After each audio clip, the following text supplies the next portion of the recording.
So first of all, welcome to our monthly crime prevention meeting. And this is Crime Prevention Presents. It's an opportunity for us to be able to share as neighbors to learn more about crime prevention, safety, and how to make the city of Richmond government work for you. And we're fortunate tonight because we not only have one, we have two guests. So you're getting two for the price of one. We're obviously having a conversation on parking enforcement, but we're also inviting our code enforcement unit to come and give a brief overview of what they do so that they can answer your questions as well. We did this series because we felt it was really important for us to talk to residents about things that were of concern to you and learn a little bit more about how city government works and functions. And then if there is a breakdown or if there's a question about something, how you can get the answers to your questions. So I'm Michelle Milam. I'm Crime Prevention Manager for the Richmond Police Department. I've been with the Richmond Police Department 17 years. I am also a resident of Richmond, and I'm happy to be here to help facilitate the conversation today.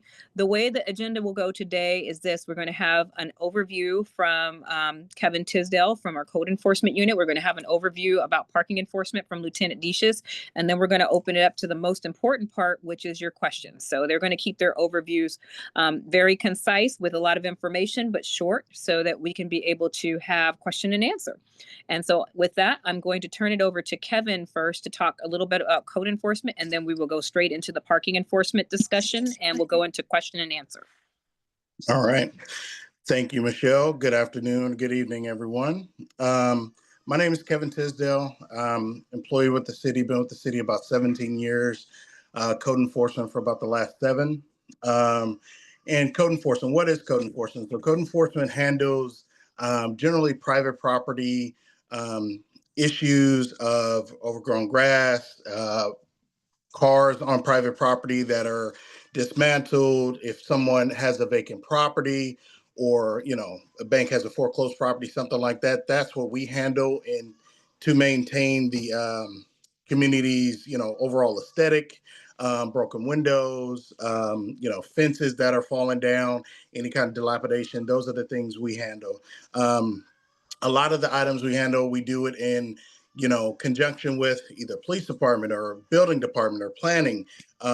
So we kind of touch and see a lot of different issues, both in the residential neighborhoods, in the commercial spaces, and kind of all that in between. So right now our staff is low. We have 3 code enforcement officers and a manager. And we're recruiting right now for additional staff, but so we're broken up throughout the city, and again we handle overgrown lawns, illegal dumping, unpermitted construction, again along with building enforcement. Also our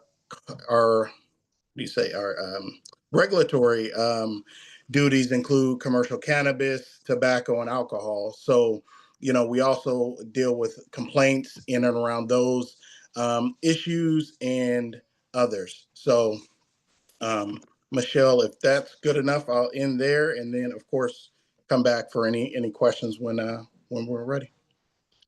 Thank you so much, Kevin, and thank you for being here. We appreciate you and the work that you're doing because I'm sure that there are a lot of questions that people may have. I'm going to now turn it over to Lieutenant Deschus, and he'll introduce a little bit of himself, but Lieutenant Deschus is the lieutenant that oversees our parking enforcement unit. And I know that there were quite a few questions that came up in the community about what is parking enforcement? What do you do? What are the key responsibilities of parking enforcement? Obviously, there's been a lot of questions about street sweeping recently and how that's going to be reinforced. One of the things I wanted to say before Lieutenant Deschus spoke is some of you have been around a while, you might remember the Baykeeper lawsuit where the city of Richmond actually unfortunately faced some litigation about not keeping our stormwater system clear and clean from the trash that was overflowing from our streets into the bay. And so that was one of the reasons for starting the street sweeping program.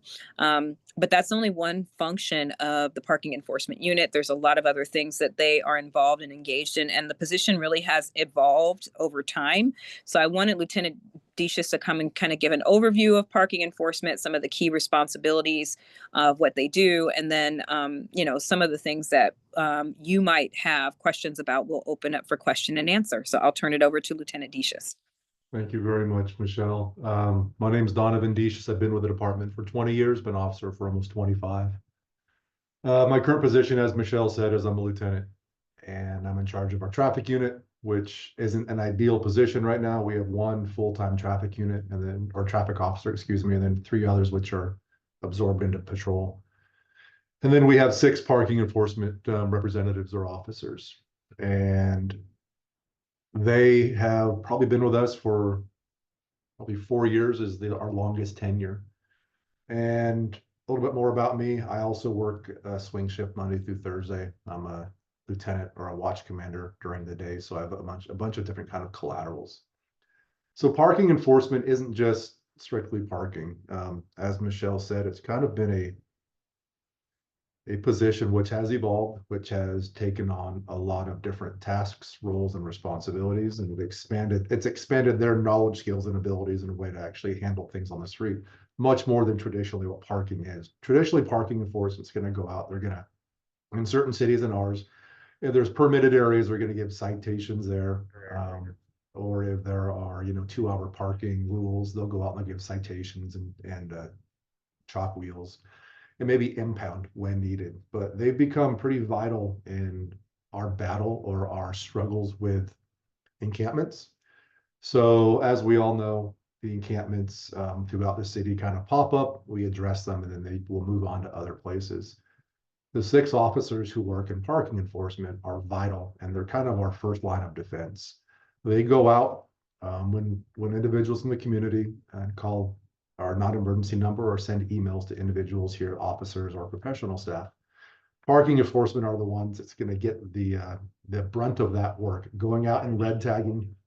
Red tagging is a form of basically notification to the people that own or staying in certain vehicles or RVs that they have to move the vehicle within 72 hours, and it has to move basically at least a mile. If it's not moved, then it can get impounded and towed. People think and believe that right at 72 hours, we're going to be there because of our staffing. I mean, we haven't had 6 parking enforcement officers like we do now in years. So our staffing is actually pretty good. However, with the amount of work we have, it is difficult for us to get to those 72-hour vehicles in a timely manner. So it's usually about a week. So they're the first line of defense in terms of the actual encampments. And then when those encampments are cleared out and there's extra debris, they're the ones that coordinate with abatement and Hugo with our public works division in terms of getting the streets cleaned up with the sofas, the chairs, whatever kind of garbage is out there on the roadway to try to make it as pretty as possible. They also respond with an abandoned vehicle hotline that people call on a daily basis. They respond, listen to those messages, take down the license plates, the location where they are. And it's about a 2 to 3 week turnaround, unfortunately, just given the amount of work we have. But they will then go out, try to find those cars. If there's a legal authority to impound or tow them, they'll tow them. If there's something where we can just red tag or cite them, they're going to give red tags and cites. So they are responsible for that aspect as well. In terms of their geographical locations and their responsibilities, 6 of them they each have their own area that they're responsible throughout the city. And it kind of mirrors the patrol officers' beats. So it allows our patrol officers and specific parking enforcement reps to have a really good relationship and work together and not have to bounce around to different parking enforcement reps. They can have an open line of communication to try to get things resolved in a timely manner. They're also responsible, like I said, for parking enforcement. When people park, and we'll talk a little bit about daylighting and what that is in terms of parking, but when there's parking complaints, if officers are unable to address it, they'll go out and issue citations and impound when appropriate. They work the 23rd Street corridor for the 2-hour parking, chalking tires, issuing citations. That was kind of a monster in of itself when we first started because people were not used to it, but it has significantly increased the availability of parking on 23rd Street and making it safer for individuals to cross the street because there are less cars that are blocking officers' views when they're turning off and onto 23rd Street. Currently, they've been passing out these warning or courtesy citations. We are aware that the first batch, this code did not work. It currently works now, and when you pull it up, you will see, I pulled it up on my iPad a couple of minutes ago, you will see the routes where parking or where street sweeping is going to start, the days, the hours, and it has a map. So if anyone's gotten these, rest assured, these are not citations. These are strictly just a courtesy notice, which says, hey, on April 15th, yes, on tax day, we are going to start street sweeping and we're going to start enforcement. That is with the hopes and the beliefs that Public Works is going to have all of the new street sweeping signs erected and put up in all the areas. We can get into street sweeping a little bit, but as a whole, that's kind of what our parking enforcement reps do. They also help us with Cinco de Mayo, Juneteenth, the 4th of July fireworks on the 3rd of July with traffic control. They assist the traffic unit for us on motorcycles, on parades, the Little League parade and things of that nature. So they're kind of a jack of all trades and are the unsung heroes, I think, in the department, just because they do work their tails off and they do get recognition, but I think that they need to get more. So Michelle, if anybody has any questions, I'm happy to answer. Thank you so much, Lieutenant. And just to kind of just do a brief recap before we go to any questions, for those of you who have questions or burning questions, there's 2 ways you can get your question answered. One is you can drop it in the Q&A, and then I will read that question and be able to share that question. And the other is you can raise your hand and I'll take you off of mute so that you can be able to speak out your question live. So a couple of things, I just want to do a brief recap. Kevin gave us a good overview of what code enforcement is and how it's different from parking enforcement. So code enforcement deals with maintaining community standards on private property primarily. And so that includes things like inspections of private property to, ensure that they're in compliance with city codes. It includes like education and outreach efforts, handling complaints with property maintenance, zoning issues, public nuisances, overgrown lawns, illegal dumping, unpermitted constructions, and issuing notices of violation and follow-up. It's important that that is a process and a procedure, for people to understand, and that it is a legal process where there has to be notification because it's not the city's land. We actually have to be able to go through a process to make sure that those standards are maintained. Parking enforcement deals with many of the things that Lieutenant Deschus just talked about. Parking issues, cars that are violation of some of our local PC codes that are parked. We see a lot of times cars that are parked blocking driveways or sidewalks, or cars that are just abandoned or broken down or that are out of compliance. They do work and help assist with, encampment issues where if a vehicle encampment is formed, we have to go through a procedure to be able to abate it. And parking enforcement usually is one of the first units to come in contact with that. And they coordinate with a variety of different issues, including street sweeping and other issues throughout the department. So just wanted to give you guys a brief recap of some of the roles and responsibilities. And with that, I'm going to go ahead and open it up to what we really wanted to do was to get to your questions. So the first question is, what is Richmond's rollout plan for removing parked cars next to crosswalks? And I think I know why that question was asked. I think it's because there was a new law that went into effect this year, right?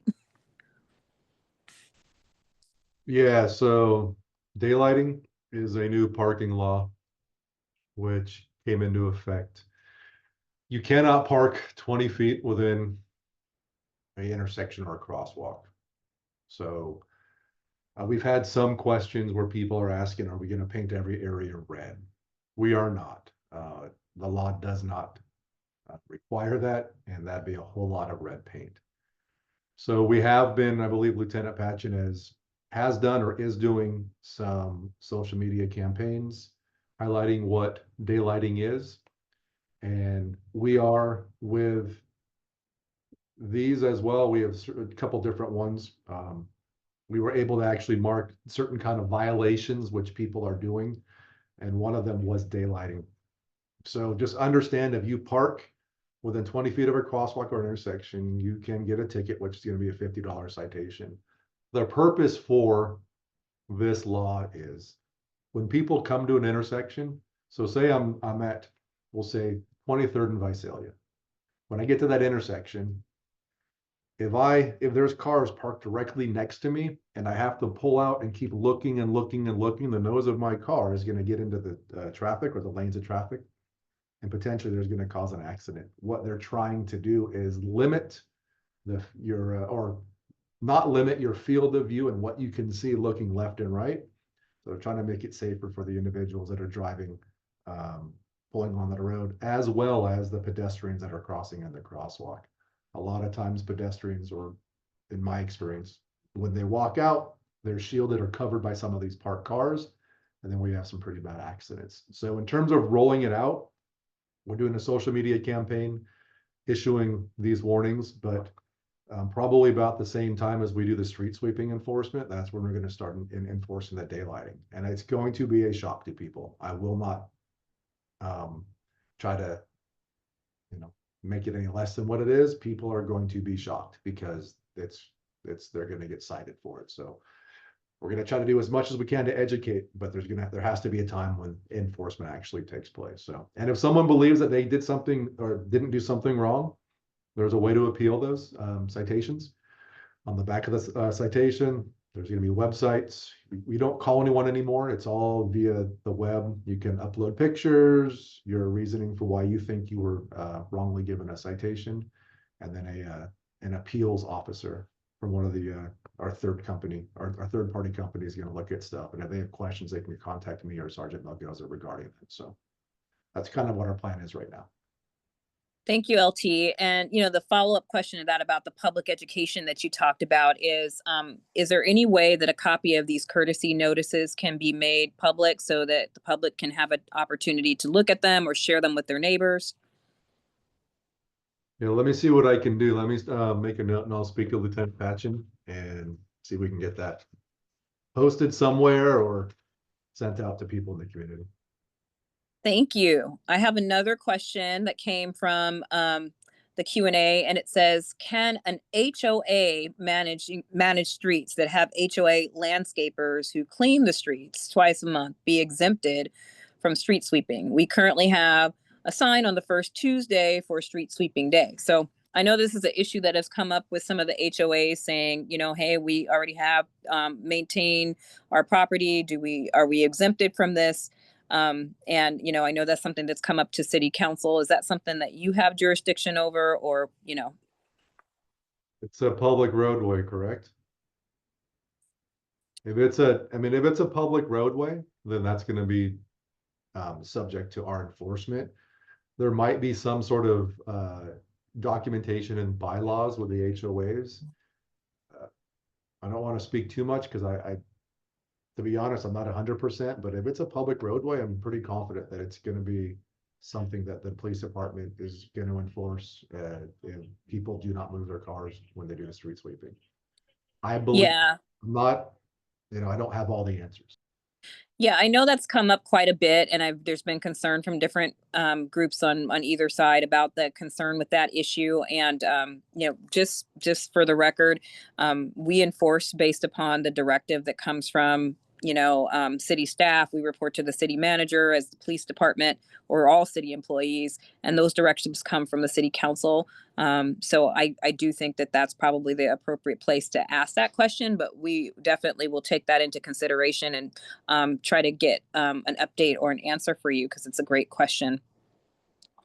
The next question was, please focus on Garvin and 24th. It's impossible to see coming from the 24th to Grant School. Same at the long red zone at night. Impossible to see traffic on Garvin coming from south in 24th. So Garvin and 24th seems to be a hot spot area. I didn't know if you wanted to respond to that, LT, but that was somebody who just had a concern. Yeah, I'll put it on our list of areas for additional enforcement and just extra patrols. Thank you. All right, moving right along.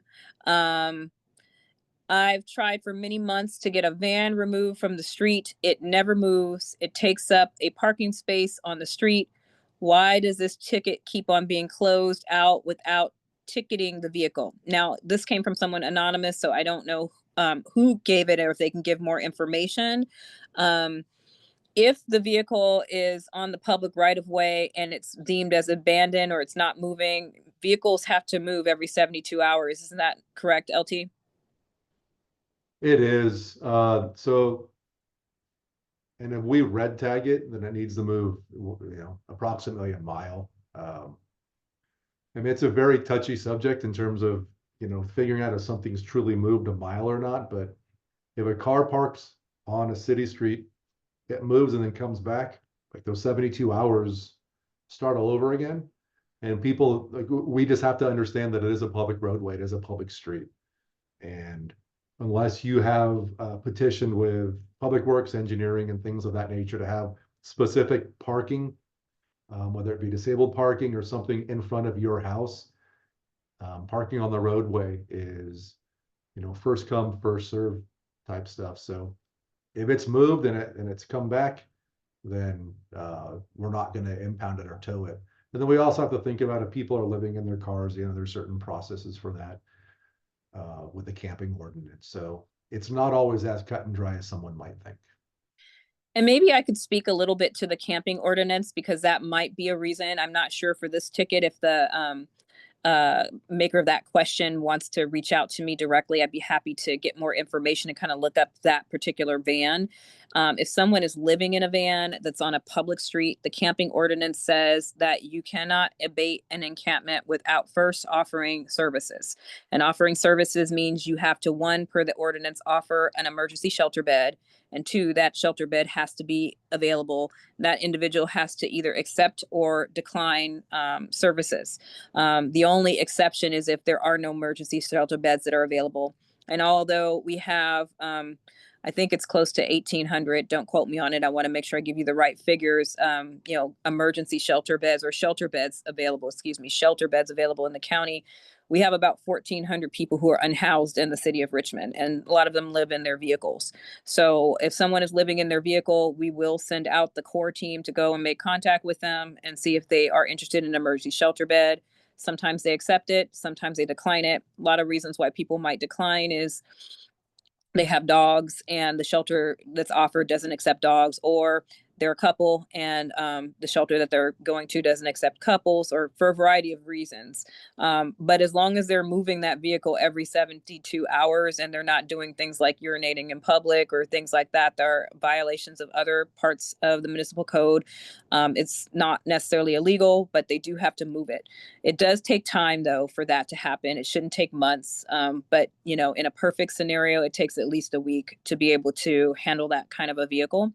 So if you have questions about that, I'll drop it in the chat and, I'll be happy to work with you on the vehicle and see what we can do to try to start the process. Once outreach has been made, our part is done, and it really is up to parking enforcement to go and to red tag the vehicle. You have to legally give them a 72-hour notice.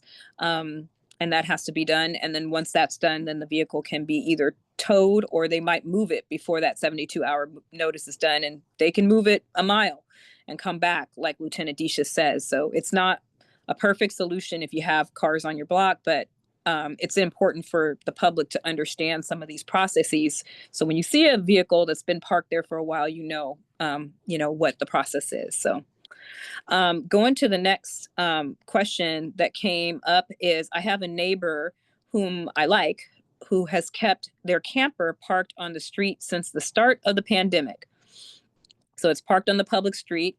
Of course, this impacts street parking, except when the camper is used for travel. What is Richmond's policy about parked campers using street parking? And I do not wish to report my neighbor if it is not okay. So. The campers are gonna be the same as a vehicle. It's a 72 hours. It's a little different than, we'll say, a boat, which is not attached to a trailer or to a vehicle or such. You can't park those at all. And we can impound those. Same thing with like 18-wheeler trailers. Those can't be left unattended as well. And there's some RMC codes that we can address with that. But in terms of the RVs, it's the 72 hours as well for parking. It can be cumbersome for the community, just because I know that they are big and it does take up a lot of parking. If you have a good relationship with your neighbors, I've always recommended just knocking on a door and having a conversation first and see how those things can be resolved. But if it becomes an issue where people aren't allowed to actually park, you can call us and we can red tag it. Great. And then there's another question that's here. Do you tag commercial vehicles parked overnight in a HOA residential community? It's a public road. Now, here's a very interesting question, and I'd like maybe for a response from Lieutenant Deschus on public property, and then also a response from Kevin about what happens if it's on private property, because I think people do need to understand the difference. So, yeah, so for us, it's the same thing. If it's a commercial vehicle, if it's well, it's going to depend on like there's certain kinds of commercial vehicles, right? There's pickup trucks, which could have commercial license plates and things of that nature.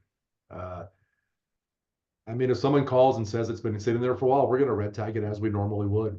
We can tow, like I said, an 18-wheeler trailer, which is our RMC. Right then, it's going to take about an hour or two to get it out of there. But we're going to do the same process as we would if it's a public roadway. We don't really contact or touch much that's on the public roadway unless some sort of crime occurs, like DUIs and things of that nature. So I'll turn it over to Kevin. Thank you, Lieutenant. Some of the same questions and issues, determining what is a commercial vehicle, looking at, the weight, if it has any signage, what zone the property is in. Is it in a residential zone, a mixed use zone?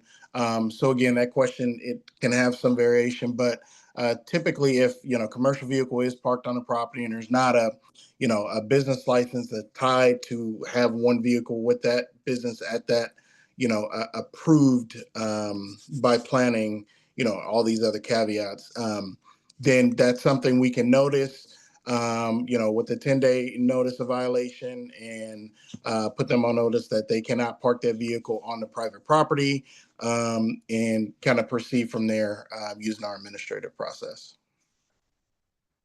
thank you both. Thank you both.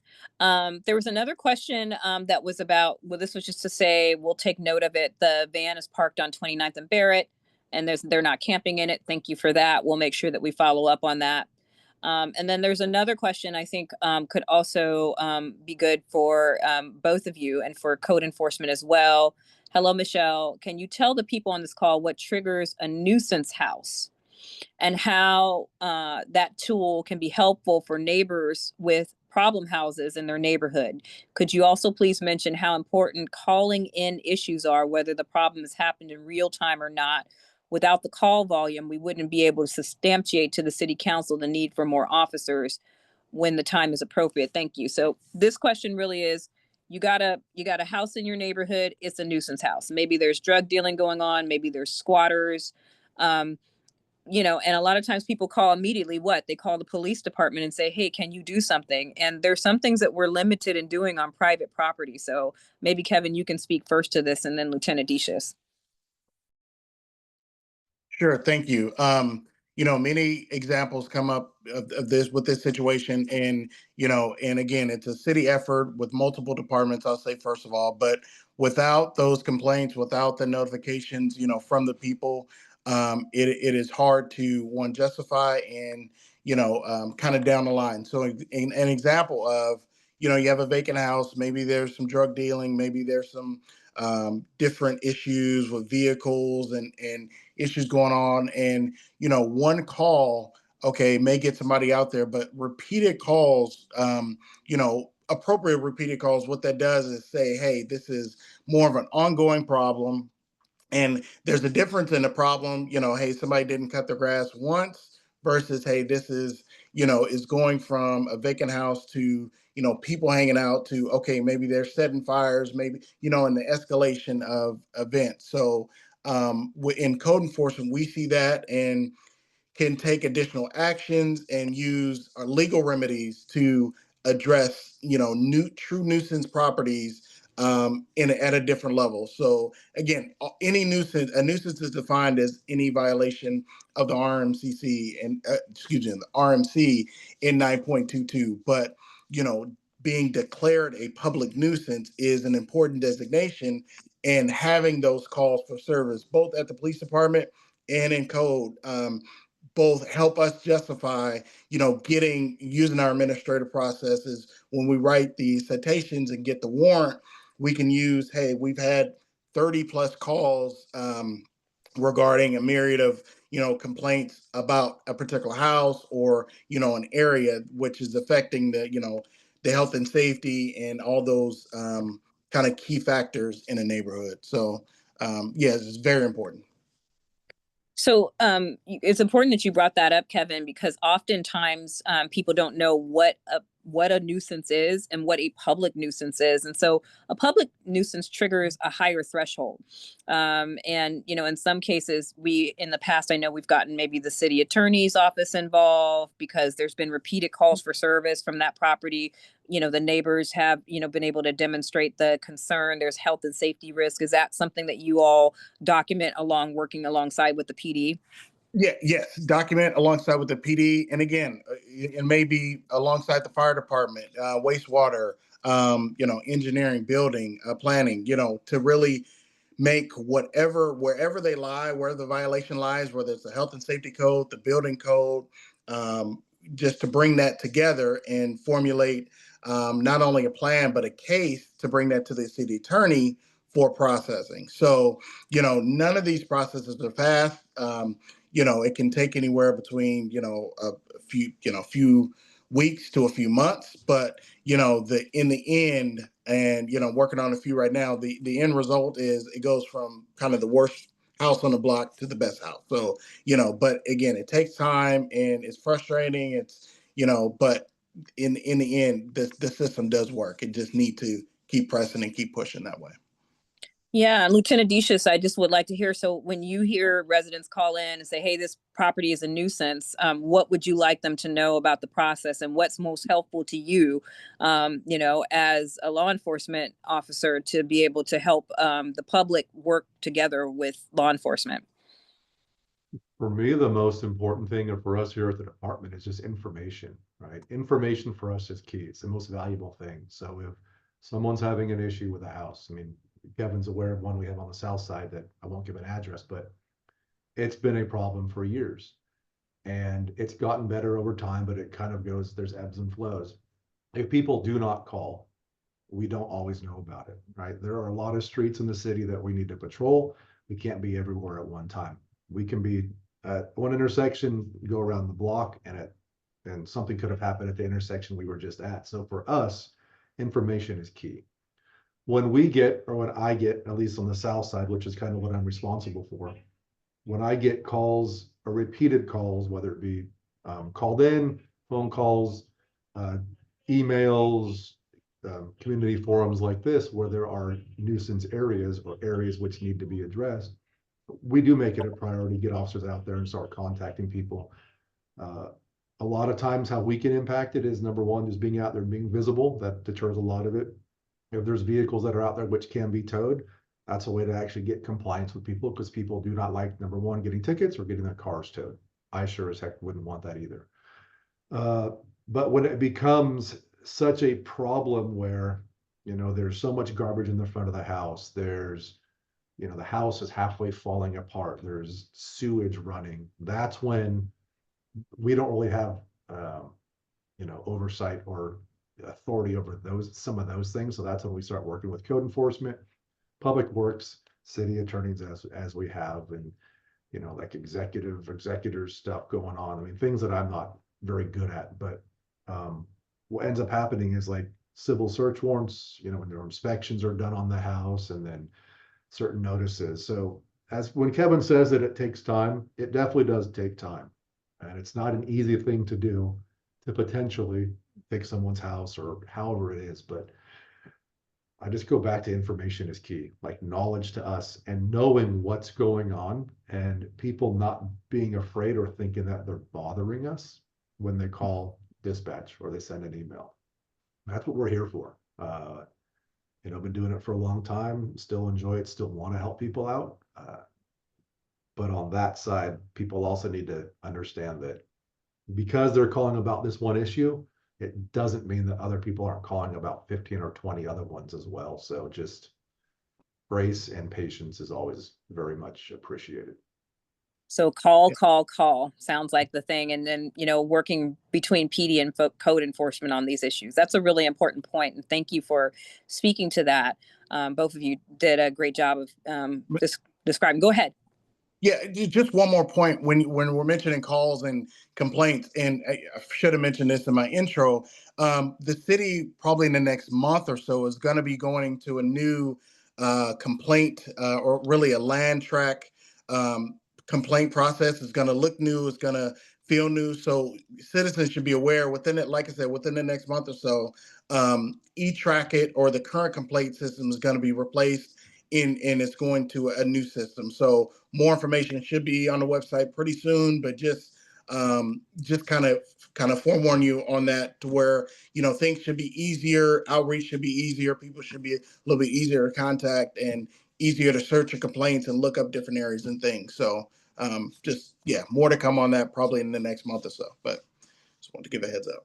Yeah, thank you for the plug, Kevin. I think we're trying to upgrade some of our online reporting systems that hopefully will be beneficial to everybody on here so that, most people are used to, sending something in via the app. So they'll be able to do that more efficiently.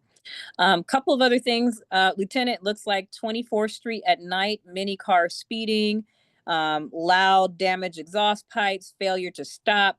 Basically is keeping nightly drug traffickers out of the north and east neighborhoods is a high priority. So just wanted to let you know about it. That's a concern that's coming up in the Q&A is 24th Street at night. Yeah, that's an area that we're very familiar with, unfortunately.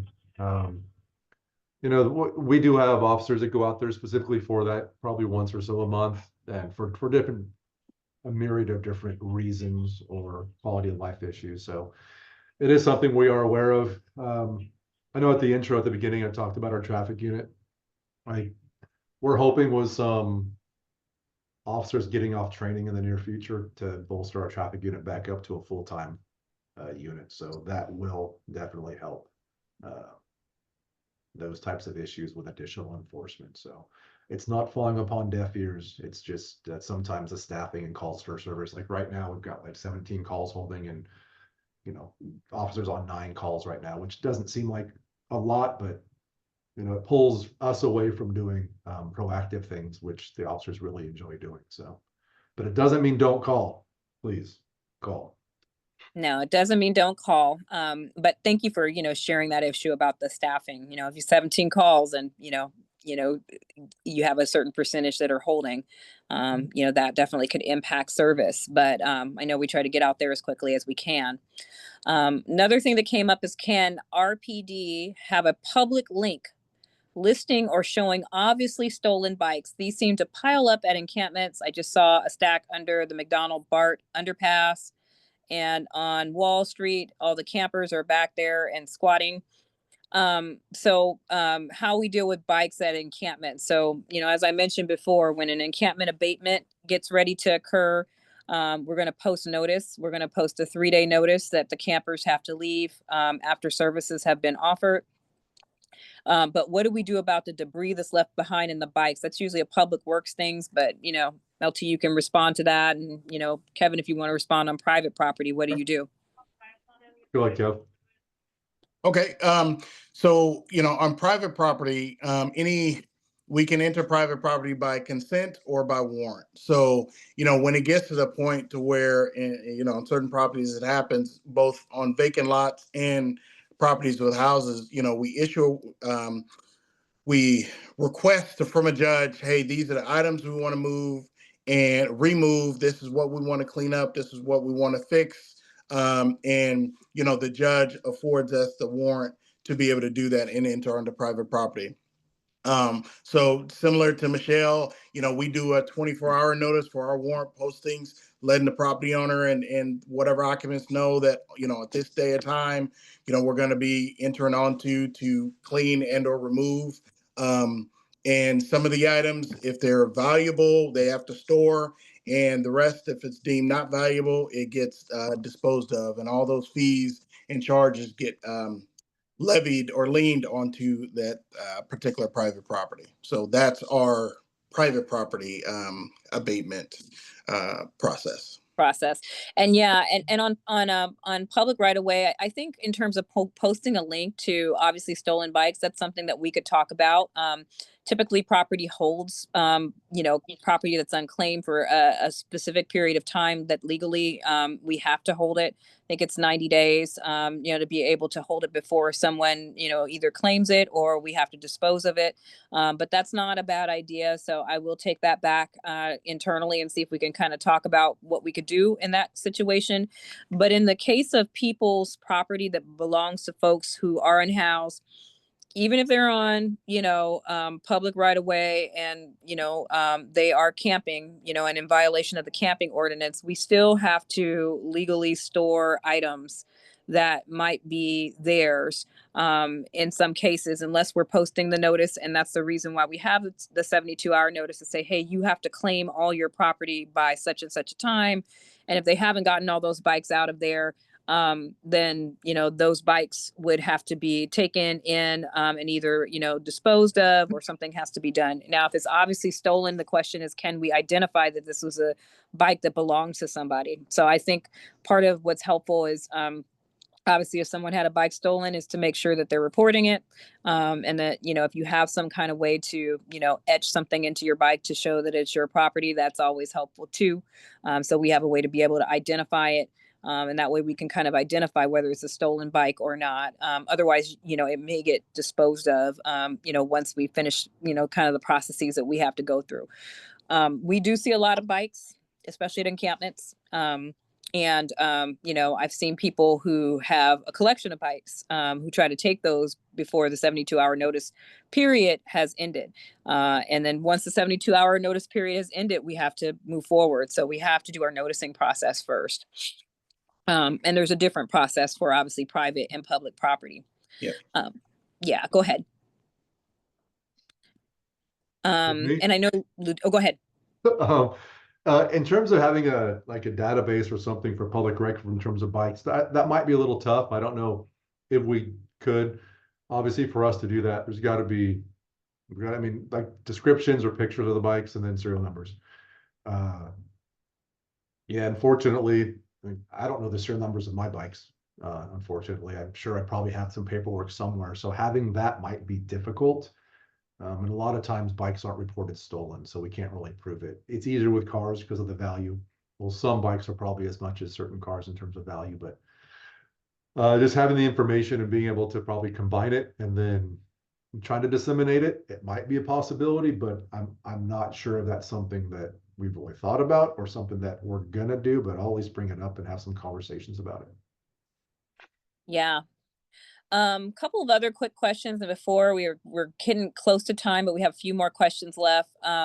Addendum to 24th, just a reminder that there's DUI driving that's frequently happening, and they're hoping for more DUI enforcement on 24th Street, which is something that I've heard before from the neighbors. So I just want to say that's duly noted. And I know we have Lieutenant Deschus here to be able to take that down.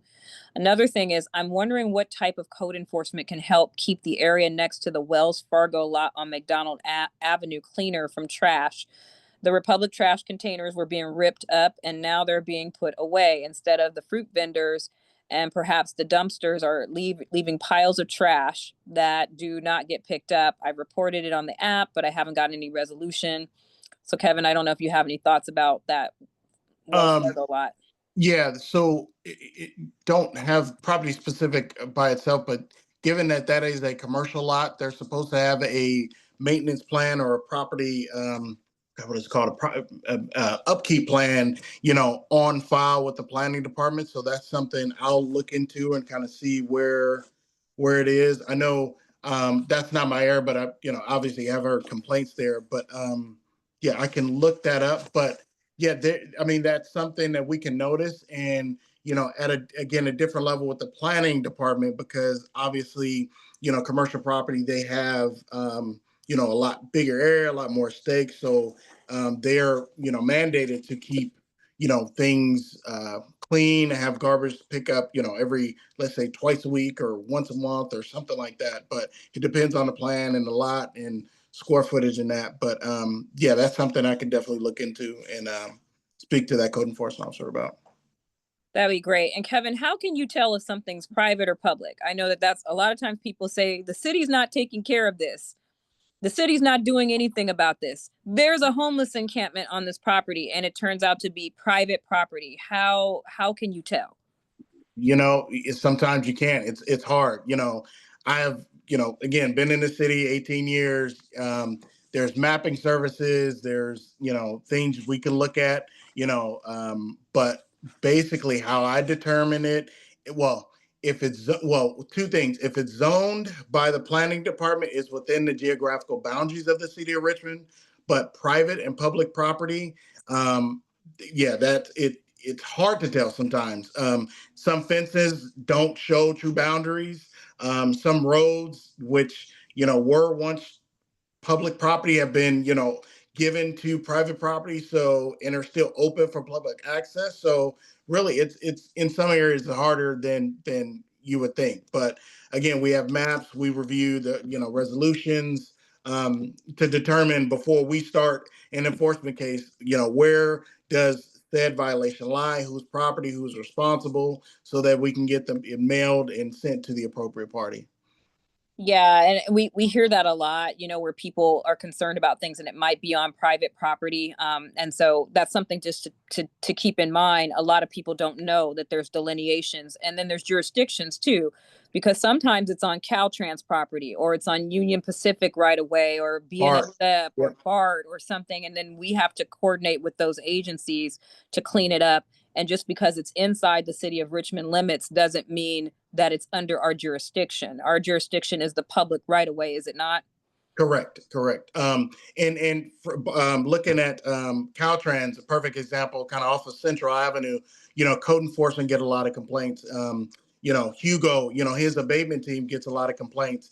But Caltrans, they have a kind of cycle where they go out either once a month, twice a month to hit it. But yeah, so that's an example of we take the complaints forward to them because it's really out of our jurisdiction. Yeah, we work with Caltrans too on unhoused encampments that are on their right of way, as well as Union Pacific. We just worked on a couple of those today. And so we have to work with them and they have a process. They usually, for Caltrans, submit a list to us every week of the encampments that they plan to abate, but they still go through a process of trying to offer services first.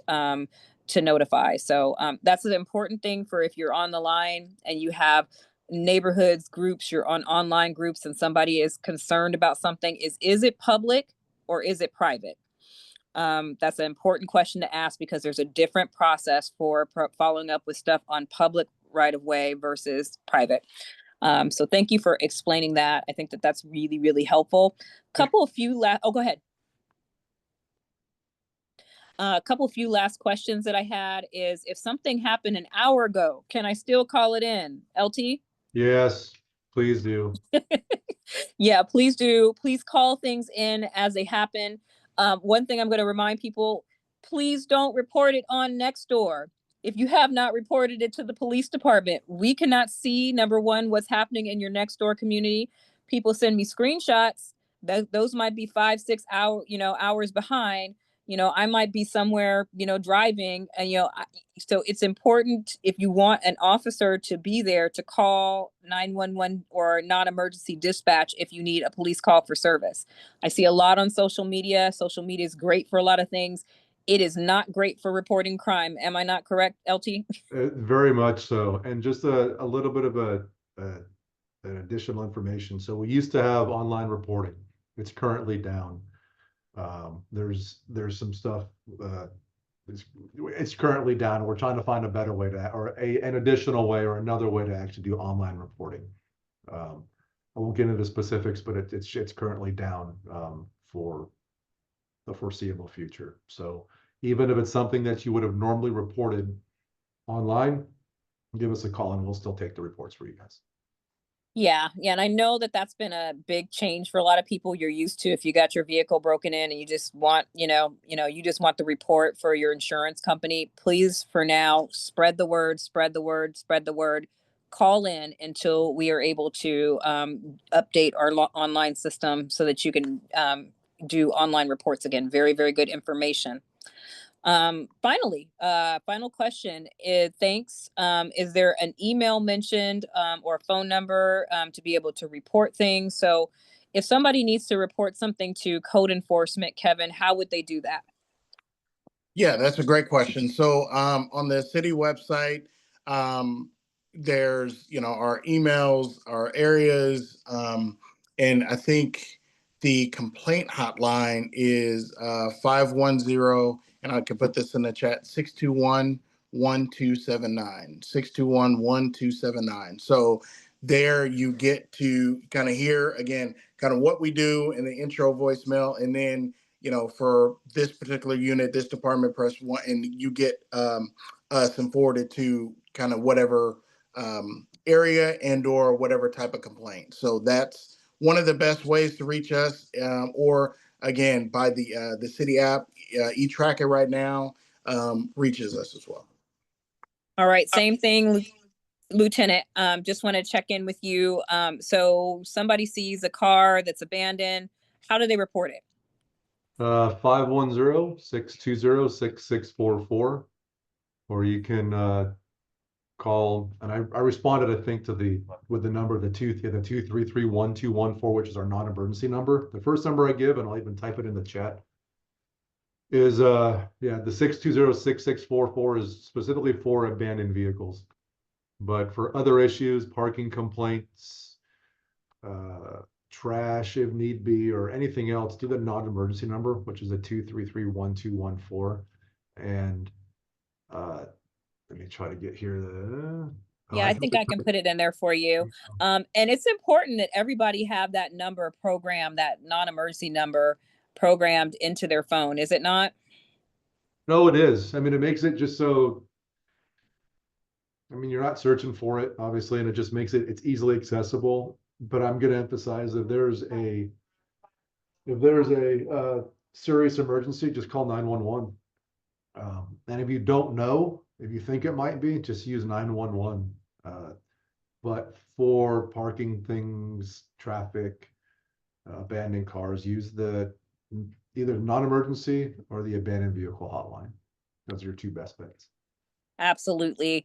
So we're coming to the end. And first of all, I want to thank both of you for being online. And I got one last thing where it says, thank you for this valuable information in the Zoom. The reason I was so pleased that you both wanted to be on and share this information is because a lot of people don't know this stuff, guys. I see a lot of frustration in neighborhoods and online and in groups, and how do I do this?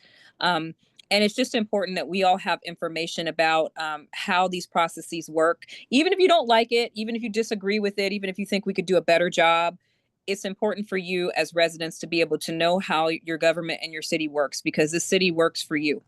And we can't work without you. We have to work in partnership with you, because we are all the city. The city isn't just the government. The city is the people. And so we thought it was just really important to have some things where we shared this information with you. If you learned something today, raise your hand. I'm going to take a look at the attendee list. If you did learn something today, feel free to raise your hand. Okay, I see some hands raised. So yeah, so that's good. So if you learned something today and you raised your hand, the one thing I'm going to ask you to do is this is going to be recorded, and it's also going to be shared on KCRT so that you can share it with your neighborhood groups. Please, once I send out the link, and I'll send out the link through the various channels, and it will be on our social media too. It'll be on Nextdoor, it'll be on Facebook, and I'll send it back out through the email list. Share it with someone else who needs to know this. So the next time somebody comes and says, hey, there's a nuisance property, or there's an abandoned car over on my block, or there's something going on with this lot that's owned by this owner, or I don't understand all these parking enforcement rules, or what's happening with street sweeping. You can refer them back to this video and maybe get some of those questions answered, or maybe you can share some of that information yourself. So before I close it out, I want to give some last words because I know you guys have busy nights and some of you guys got to go to other meetings, to Lieutenant Decius and Kevin, and then we'll close out. I don't really have much to add. Just thank you very much. Just understand and please relay to everyone, and I'll give another RNCC presentation, I think, on April 14th.